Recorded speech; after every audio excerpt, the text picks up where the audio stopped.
Bismillahirrahmanirrahim. Assalamualaikum warahmatullahi wabarakatuh. Apa kabar semuanya? Semoga dalam keadaan sehat walafiat, senantiasa diberikan panjang umur, diberikan banyak rezeki. Kita lanjutkan untuk materi teknologi informasi. Kita bahas berikutnya yaitu tentang software, atau istilahnya adalah perangkat lunak.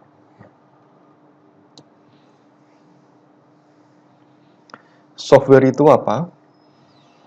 Software adalah program komputer yang apabila dieksekusi memberikan fitur, fungsi, dan kinerja yang diinginkan. Jadi kemarin sudah kita bahas perangkat keras, sekarang perangkat lunaknya. Perangkat lunaknya software itu program komputer. Dieksekusi itu artinya dijalankan. Dia bisa memberikan fitur, memberikan fungsi, dan kinerja yang diinginkan. Nah, software ini dibagi menjadi 3 bagian. Yang pertama, operating system, atau disingkatnya adalah OS, atau sistem operasi. Yang kedua adalah program aplikasi. Kemudian yang ketiga ada programming language, atau bahasa pemrograman. Nah, nanti kita akan bahas ketiga dari software ini.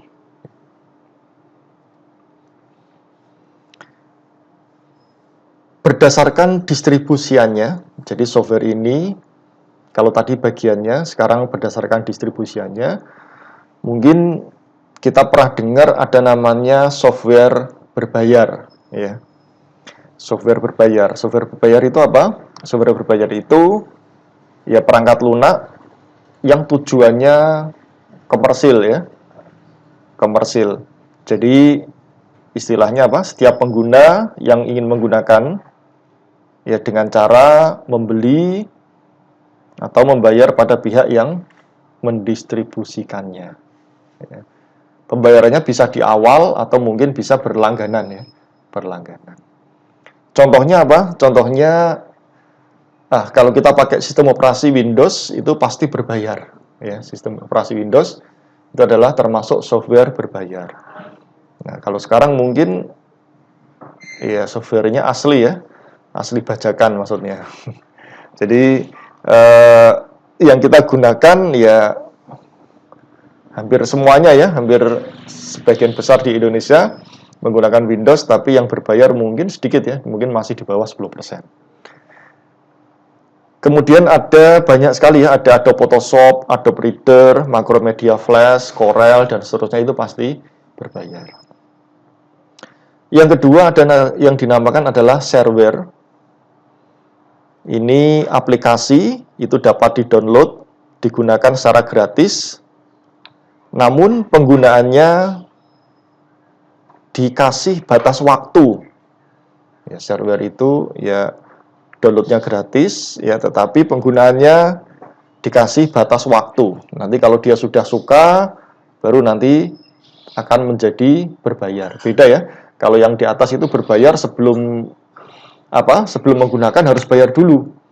Tapi kalau shareware ini dikasih gratis dulu, ya, kemudian nanti kalau sudah suka baru kategorinya berbayar. Biasanya trialnya kebanyakannya adalah 30 hari, ya.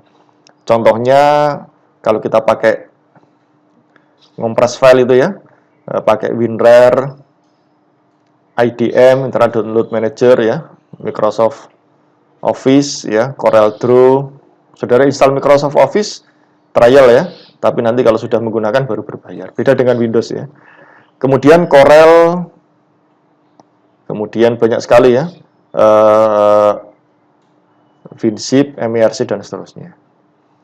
Yang ketiga namanya freeware. Freeware ini secara arti gratis. Gratis berarti tanpa membayar, ya. Jadi ini digunakan oleh pengguna tanpa harus membayar. Nah, biasanya meskipun gratis, kadang-kadang memiliki kebijakan tertentu.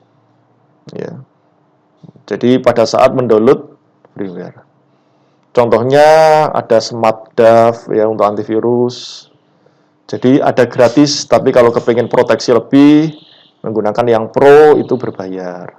Photoscape, Winamp, DC Cleaner, OpenOffice ya.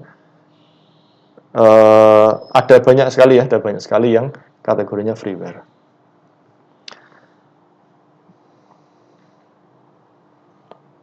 Yang keempat ada lagi yang namanya open source. Open source itu istilah bagi software. Ini bisa dimodifikasi sesuai dengan keinginan penggunanya. Ya, open source. Artinya apa? Artinya bahwa memiliki pengertian terbuka. Jadi kodenya itu dibuka. Kita ambil, kita kembangkan bisa. Nah, biasanya download open source ini kategorinya termasuk software yang gratis. Jadi tidak hanya gratis, tapi bisa dimodifikasi, ya, bisa diubah dan seterusnya.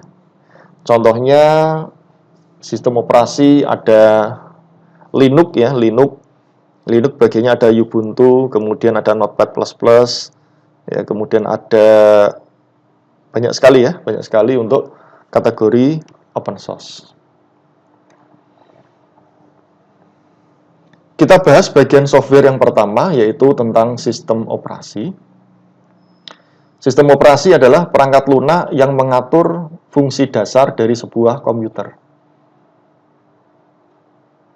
Jadi komputer itu bisa nyala, itu harus ada sistem operasinya. Tidak hanya komputer, HP itu juga ada sistem operasinya. Ya. Nanti kita akan bahas tentang sistem operasi yang ada di komputer. Jadi ini fungsinya adalah untuk mengatur dari komputer. Nah, tugasnya apa sistem operasi? Tugasnya adalah melakukan kontrol pada semua aplikasi program pada komputer, termasuk pengaturan perangkat keras dan sistem input-output. Jadi sistem operasi ini dia melakukan kontrol, ya, semua aplikasi yang ada di komputer itu dikontrol oleh sistem operasi, termasuk pengaturan perangkat keras. Ya. Hardware itu juga dikontrol oleh sistem operasi. Biasanya kalau kita menyalakan komputer pakai sistem operasi Windows, ketika kita ingin menggunakan mouse, ya, kita pakai pasang kabel, itu nanti sistem operasi akan mendeteksi. Ya, mendeteksi dari perangkat. Kalau zaman dulu butuh driver ya. Jadi kita mau install misalkan mau install Soundcard ya, install VGA, itu butuh driver tambahan ya. Nah, jenis sistem operasi di komputer ini ada 5 yang kita kenal ya. Yang pertama MS-DOS atau Microsoft DOS. DOS itu disk operating system, nanti akan kita bahas satu persatu. Kemudian yang kedua ada Unix. Ya, Unix. Mungkin saudara baru pernah dengar ya, atau mungkin sudah ada yang tahu. Kemudian ada Windows, nah ini familiar ya, Windows. Windows itu versinya banyak ya, dari mulai Windows 1, nanti akan kita bahas sekilas ya, sampai sekarang yang terakhir adalah Windows 10. XP, Vista, 7, 8, 9 ada sebenarnya, 9 ada. Kemudian 10. Cuma yang terkenal itu 7, 8, 10. Berikutnya ada Linux. Linux ini termasuk open source. Ada Ubuntu, SUSE, Knoppix, Mint, Red Hat, ya, dan seterusnya itu termasuk kategori Linux. Yang kelima ada Mac OS atau Macintosh. Ya. Operating system Mac ya, atau Macintosh. Nanti akan kita bahas. Ini ada Windows, ada Macintosh, ada Linux ya. Linux ada Debian, Slackware, Ubuntu, Knoppix ya, dan lain-lain. Macintosh ini logonya Apple ya, Apple Korwak itu ya. Kita bahas yang pertama ada MS-DOS. MS-DOS itu singkatannya adalah, MS-nya itu adalah Microsoft, DOS-nya itu adalah Disk Operating System. Nah, ini adalah sebuah sistem operasi yang sangat banyak digunakan oleh komputer IBM PC atau yang kompatibel dengannya. Jadi dulu IBM itu sistem operasinya menggunakan sistem operasi DOS. Nah, dulu saya masih ingat ya, jadi kita menyalakan komputer itu pakainya disket ukurannya yang besar, yang 5 inch itu, 5 inch, kemudian kita masukkan nanti menuju ke PROM ya, C.2 slash itu. Kemudian kalau kita pakai aplikasi untuk pengolah kata, kalau sekarang namanya Microsoft Word, dulu namanya WS ya, WordStar ya, itu kita menggunakan perintah. Jadi zaman dulu kita mau ngetik itu kita pakai perintah .rm, .pm, dan seterusnya. Kita mulai mengatur.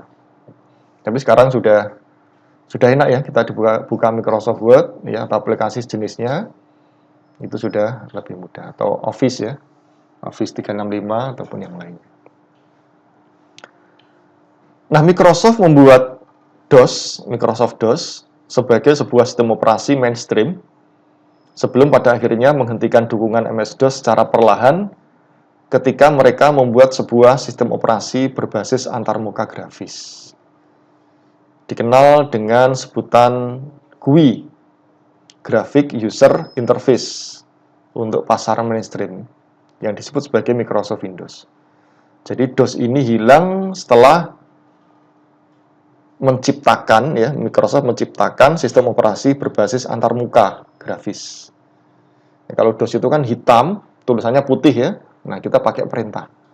Nah, sekarang dengan adanya Windows, tampilannya lebih enak, sudah ada menu-menunya, kita butuh tinggal double klik ya. Bahkan multitasking ya, bisa bekerja, kita bisa ngetik, bisa mendengarkan musik ya. Kemudian kita bisa coding atau kita bisa melakukan aplikasi yang lainnya. Ya. Itu DOS mulai hilang. Ya, mulai adanya Windows ya. Windows 1, 2, 3, dan seterusnya. Yang kedua, namanya Unix. Ini dibuat tahun 1969 oleh Ken Thompson dengan Dennis. Berikutnya pada tahun 74, Unix menjadi operating system atau sistem operasi pertama yang ditulis dalam bahasa C dan sistem operasi yang sifatnya terbuka dan standar. Ya. Bahasa C itu bahasa pemrograman komputer ya. Itu yang digunakan untuk membuat aplikasi atau istilahnya adalah General Purpose Programming Language ya. Jadi dari sistem operasi Windows atau Linux ya, antivirus, software, pengolah gambar ya, hingga compiler, bahasa pemrograman ya. Ini banyak menggunakan bahasa C. Saudara kalau di jurusan IT biasanya nanti diajarkan ya. Termasuk untuk mengendalikan sebuah mesin-mesin yaitu masih menggunakan bahasa C. Termasuk bahasa C itu digunakan untuk membuat bahasa pemrograman yang lain.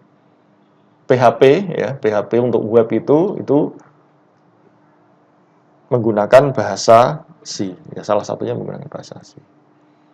Nah, Unix telah terstandarisasi oleh IEEE ya, atau Institute of Electrical and Electronic Engineer sebagai POSIX. POSIX itu adalah Portable Operating System Interface. Jadi Unix ini sudah terstandar ya. Ini sudah terstandar. Nah, sistem operasi Unix terdiri dari 3 komponen utama, ada kernel, kemudian program, sama shell. Nanti kita akan bahas detail ya di slide berikutnya. Kalau gambarannya kernel itu ya kernel ya, bukan kernel ya. Kernel itu semacam jembatan antara aplikasi dan pengolah data. Ya. Ini kategorinya kernel. Kalau program Program di sini program utility, ya, program utility ini apa ya, jenis perangkat lunak ya, yang memungkinkan pengguna melakukan pekerjaan-pekerjaan pemeliharaan. Nah, biasanya program utility ini berkaitan dengan pengaturan komputer, kemudian perangkat-perangkatnya atau program. Yang ketiga, shell ini apa? Shell ini adalah program penerjemah perintah, itu yang dinamakan dengan shell, yang menjembatani user dengan sistem operasi. Yang ketiga namanya Linux. Linux ini open source ya, adalah nama yang diberikan kepada sistem operasi komputer bertipe Unix.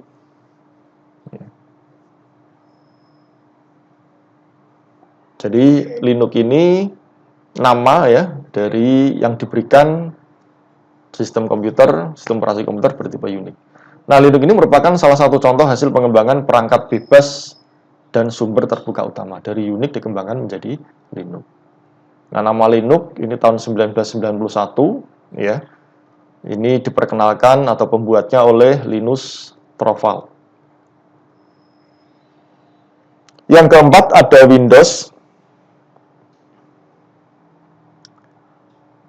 Windows ini familiar ya, kita sering ya, atau bahkan kita sehari-hari mungkin menggunakan sistem operasi Windows ya, di dalam komputer.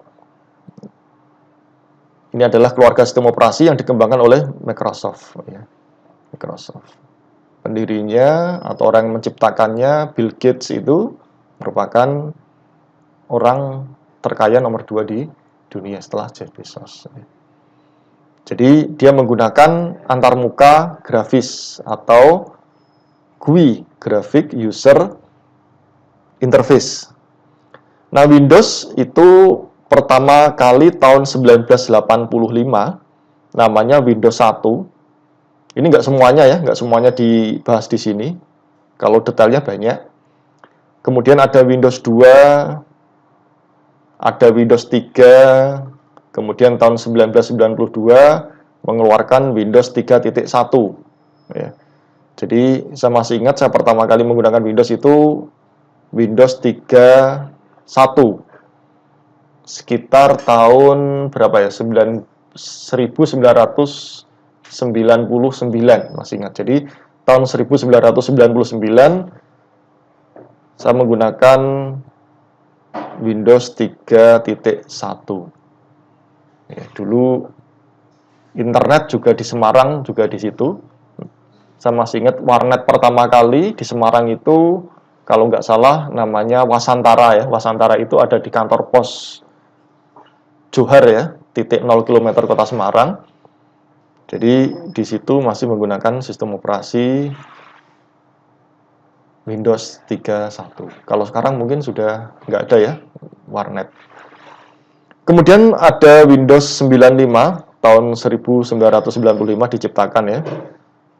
Kemudian ada ini meskipun tahun 95 tapi penggunaannya perkiraan sekitar tahun 2000-an ya, 2000-an. Kemudian ada penggunaan Windows XP.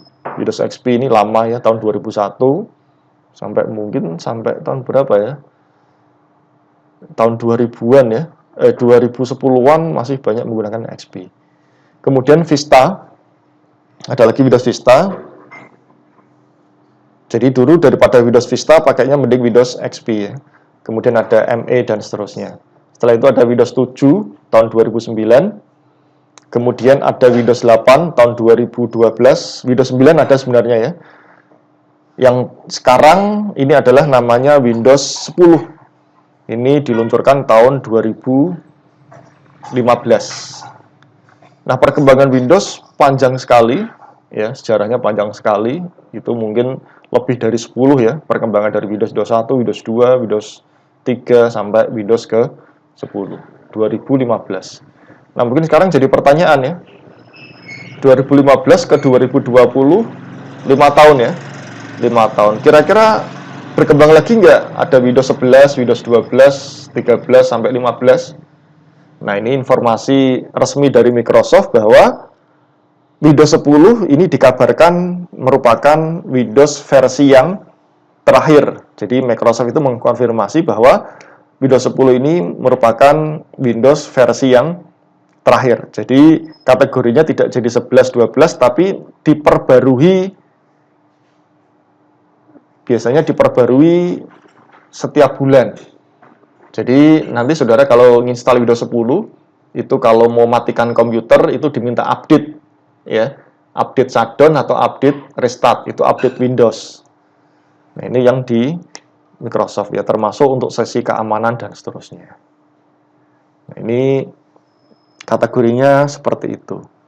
Tapi itu hanya satu kemungkinan ya. Kemungkinan siapa tahu itu hanya strategi bisnis. Jadi seolah-olah mereka ingin bilang, ayo pindah ke Windows 10, ini OS yang terakhir loh, bilangnya. Bisa jadi seperti itu. Berikutnya ada Macintosh. Ini digunakan untuk produknya Apple ya. Macintosh atau disingkat Mac. Kalau sudah sama-sama jejer pakai komputernya dibuka, ada logo Apple-nya, yaitu kelihatan sudah elegan ya, sudah mewah. Adalah salah satu jenis komputer personal berbasis PowerPC yang diproduksi oleh Apple. Nah, komputer ini dinamakan berdasarkan Macintosh ya, Macintosh, jenis Apple yang disukai Jeff Raskin. Nah, Macintosh ini diperkenalkan pertama kali pada bulan Januari 1984 lewat iklan Super Bowl yang fenomenal. Super Bowl itu apa ya? Super Bowl itu pertandingan football ya. Pertandingan football final di Amerika. Ini apa? Ini semacam acara tahunan terbesar di Amerika. Jadi tidak hanya Mac ya, dulu itu Coca-Cola 1971, 1979 itu juga diiklankan melalui Super Bowl.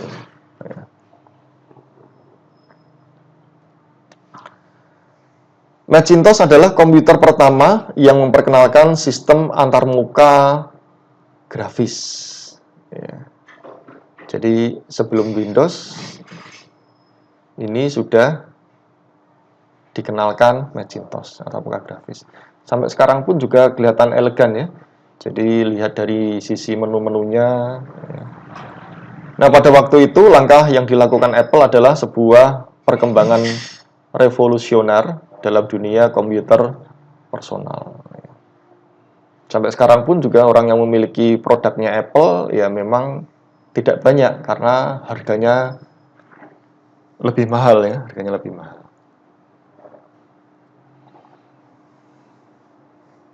Nah, sistem operasi secara umum terdiri dari beberapa bagian ya. Tadi sudah kita bahas, ada boot. Boot itu meletakkan kernel ke dalam memori. Tadi kernel sudah kita bahas. Ini adalah inti dari sebuah sistem operasi melayani aplikasi untuk mengakses hardware. Kemudian ada shell. Shell itu istilahnya adalah command interpreter. Tugasnya membaca input dari pengguna. Kemudian ada library. Ini menyediakan kumpulan fungsi dasar dan standar yang dapat dipanggil oleh aplikasi lain, library, ya, kumpulan fungsi dasar. Kemudian ada driver, ini untuk berinteraksi dengan hardware eksternal, sekaligus untuk mengontrol mereka. Contohnya soundcard, VGA card, LAN card, ya. Ini butuh driver ya, butuh driver. Jadi dulu ada Windows 8 ya, Windows 8 itu auto driver, jadi masuk itu driver akan dikenali. Tapi kembali ke Windows 10 tetap ada driver. Jadi soundcard, biasanya VGA card untuk main game ya, itu butuh driver. Setelah sistem operasi yang kedua ada namanya program aplikasi. Ini sifatnya khusus jika dibandingkan dengan sistem operasi. Nah, software secara khusus menangani kebutuhan pekerjaan dari pengguna sampai mengetik, membuat tabel, memainkan musik, memutar video, browsing internet, dan lain sebagainya.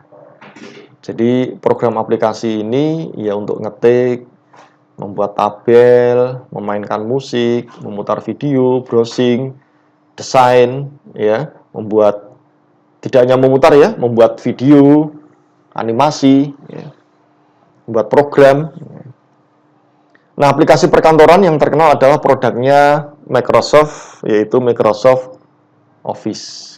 Ya, Microsoft Office, ada Microsoft Office, ada Open Office, ya.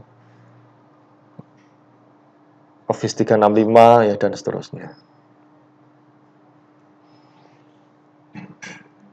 Ini adalah contoh aplikasi komputer yang lain. Ada aplikasi grafis. Aplikasi grafis itu ada Corel Draw untuk mendesain, ya. Kemudian ada Photoshop untuk memanipulasi foto, mengubah, mengedit, memberikan efek, ya. Kemudian ada Illustrator. Adobe Illustrator itu hampir mirip seperti Corel, ya, untuk mendesain poster, pamflet, ya, brosur, spanduk, yaitu bisa menggunakan Corel ataupun Illustrator. Dan masih banyak lagi. Kemudian ada multimedia, ada Windows Media Player untuk melihat film, ya. Kemudian Winamp itu film juga bisa, MP3 juga bisa. Ada Power DVD juga sama, membuat film. Kemudian untuk mengolah atau mengedit itu ada namanya Adobe Premiere. Nah, nanti mungkin di pertemuan berikutnya saya akan kenalkan Adobe Premiere, ya. Adobe Premiere sama Adobe After Effects, ya. Karena bidang multimedia ini sekarang sangat penting, ya. Bahkan di Polri itu ada namanya divisi khusus untuk multimedia. Jadi untuk membuat iklan, untuk membuat apapun, ya, bahkan sekarang yang lagi tren YouTubers itu juga butuh sebuah software untuk mengelola film, ya. Salah satunya menggunakan Adobe Premiere. Itu untuk mengelola film, kemudian Adobe After Effects itu untuk membuat animasi. Nanti mungkin saya bahas, ya, karena nanti di ujian akhir saya nanti minta saudara untuk membuat video, ya, seperti yang saya sampaikan, video untuk iklan layanan masyarakat. Kenapa pakai Adobe Premiere atau After Effects? Karena memang handal, ya. Di antara yang lain, ya, ini punyanya Adobe itu terkenal handal, ya, termasuk Photoshop, Illustrator, dan seterusnya. Program aplikasi yang ketiga ada namanya aplikasi browser. Ada Mozilla Firefox, ya, ada Google Chrome, ada Internet Explorer, ada Edge, ada Opera, Safari, dan seterusnya. Jadi kalau saya ini pakai Mozilla juga ada aplikasinya, Google Chrome juga ada, Internet Explorer itu punya Microsoft, sekarang namanya Edge, ya. Edge. Ini kategorinya lebih untuk nonton YouTube, saudara bagusnya pakai yang Edge itu, ya. Saya lupa istilahnya. Jadi untuk kuotanya untuk apanya jadi lebih rendah daripada, ya, ada kelebihan ada kekurangannya, ya. Kemudian ada Opera, ada Safari, tentunya masih banyak lagi. Program aplikasi yang keempat ada aplikasi programming. Untuk program, ya, ada Visual Studio, Delphi, C++, Builder, kemudian ada Java, ada Python, ya, dan lain-lain. Berikutnya ada aplikasi web design seperti Dreamweaver untuk membuat desain web, ya, WordPress, dan masih banyak lagi. Nah, berikutnya ada programming language atau bahasa pemrograman. Ini adalah instruksi standar untuk memerintah komputer. Jadi komputer itu diperintah pakai bahasa pemrograman. Nah, bahasa pemrograman ini merupakan suatu himpunan dari aturan sintak dan semantik yang dipakai untuk mendefinisikan program komputer. Jadi himpunan dari sintak, ya. Sintak itu aturan penulisan, ya. Saudara kalau di FTIK, ya, itu nanti dijelaskan secara detail untuk bahasa pemrograman. Tidak hanya satu tapi banyak sekali.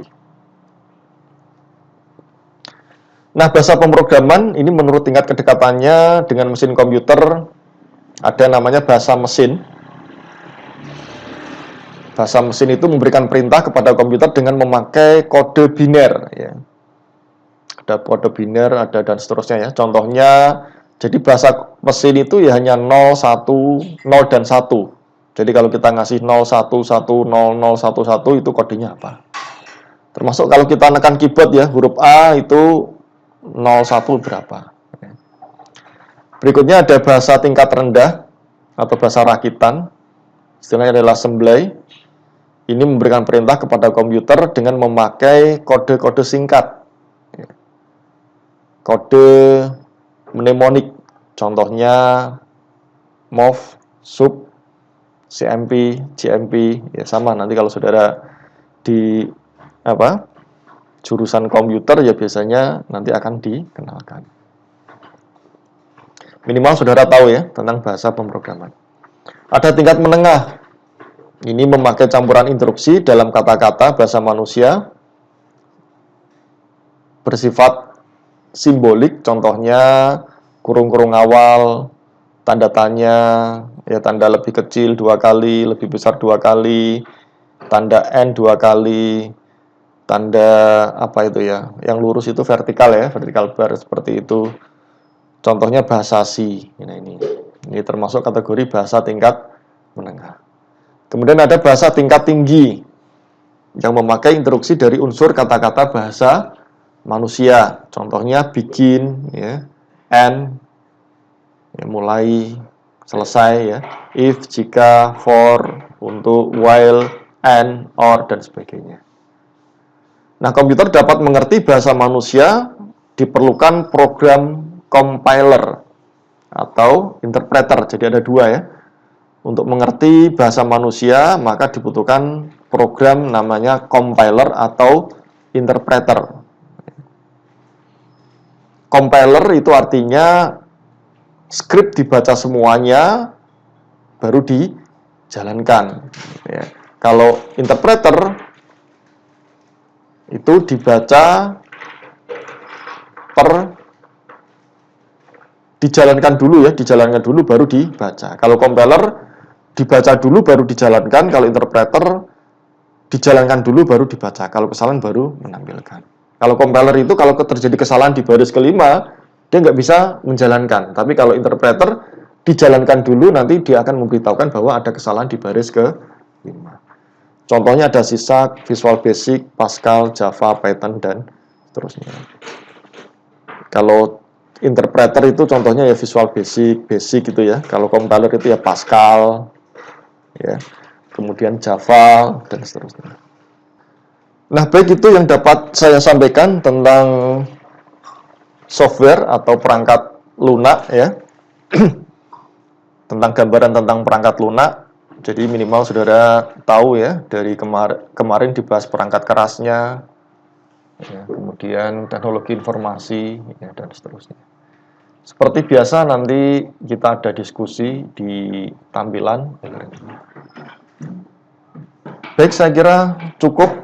Tetap jaga kesehatan, jaga imun, ya. Semoga kita semua diberikan kesehatan, saudara-saudara kita, keluarga terdekat kita. Saya akhiri, Assalamualaikum warahmatullahi wabarakatuh.